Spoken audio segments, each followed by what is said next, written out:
पाकिस्तान के दरियाओं में एक ऐसी फिश दाखिल हो चुकी है जो गोली से सख्त, जहर से बेअसर और अफजाइश के लिहाज से दुनिया की खतरनाक तरीन फिशेस में शुमार की जा रही है। ये छोटी सी मखलूक पाकिस्तान के सरकारी उदारों की नींदें हराम कर चुकी है।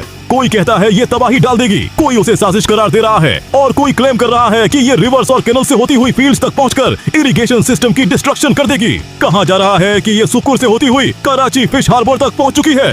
ये फिश असल में लातिन अमेरिका की रहायशी है, जहां का नेचुरल एनवायरनमेंट उसे कंट्रोल में रखता था। मगर जब यही फिश किसी अननेचुरली एनवायरनमेंट जैसे पाकिस्तान के रिवर्स और ओशंस में एंटर होती है तो पूरा हाइड्रो सिस्टम कोलैप्स करने लगता है। खास तौर पर सुकुर के रिवरल टेरिटोरीज तक उसका पहुंचना इसलिए डेंजरस है क्योंकि ये जमीन के अंदर टनल्स, खड्डे और सुरंगें बनाती है, जिससे कनाल्स, रिवर्स और बंद भी वीक हो जाते हैं और पानी का फ्लो डेंजरस लिमिट्स तक अनकंट्रोलेबल हो सकता है। ये फिश दूसरी फिशेस की फूड चेन डिस्ट्रक्ट कर देती है, मकामी फिशेस के एग्स और लार्वा खा जाती है, फूड्स पर मुकम्मल कैप्चर कर लेती है, जिसके बाद मकामी नस्लों को रिप्रोडक्टिव सिस्टम बढ़ाने का कोई मौका नहीं मिलता। ये इरिगेशन और हाइड्रो स्टेबिलिटी दोनों के लिए एक साइलेंट मगर खतरनाक मौत है। आम इंप्रेशन ये है कि ये सिर्फ मीठे पानी की फिश है, मगर फैक्ट ये कि उसकी बोन्स आयरन से ज्यादा स्ट्रॉन्ग है और ये किसी बख्तरबंद क्रीचर से कम नहीं। सबसे तशवीशनाक खदशा ये है कि अगर ये इंडस डेल्टा के रास्ते समंदर में मुकम्मल तौर पर दाखिल हो गई तो वहाँ झींगा फिश की स्पीसीज को तबाह कर सकती है। ये मैंग्रोव्स की रूट्स को भी नुकसान पहुंचाती है, हालांकि यही मैंग्रोव्स एनवायरनमेंट को 80% तक पोल्यूशन से साफ रखते हैं।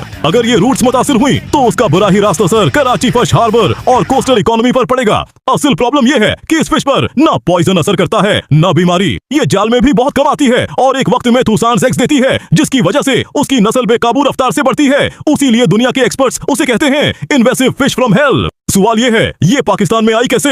एक्सपर्ट्स के मुताबिक जब लातिन अमेरिका में शदीद सैलाब आए तो लोगों ने ये फिशेस घरों के एक्वेरियम्स में पाल रखी थी। सैलाब के दौरान ये फिशेस घरों से निकलकर दरियाओं और समंदरों में बह गईं और यूं एक मकामी मसला वर्ल्ड एनवायरमेंटल डिलेमा बन गया। आज ये फिश पाकिस्तान के रिवर्स और ओशंस के लिए एक ओपन चैलेंज है। अगर गवर्नमेंट ने फौरी और अमली इकदाम न किए तो उसके इफेक्ट ड्राई एंड वेट दोनों को अपनी लपेट में ले लेंगे और कंडीशन के संगीन से संगीन तर होने में ज्यादा टाइम नहीं लगेगा। ये सिर्फ एक स्टोरी नहीं, ये एक वार्निंग साइन है।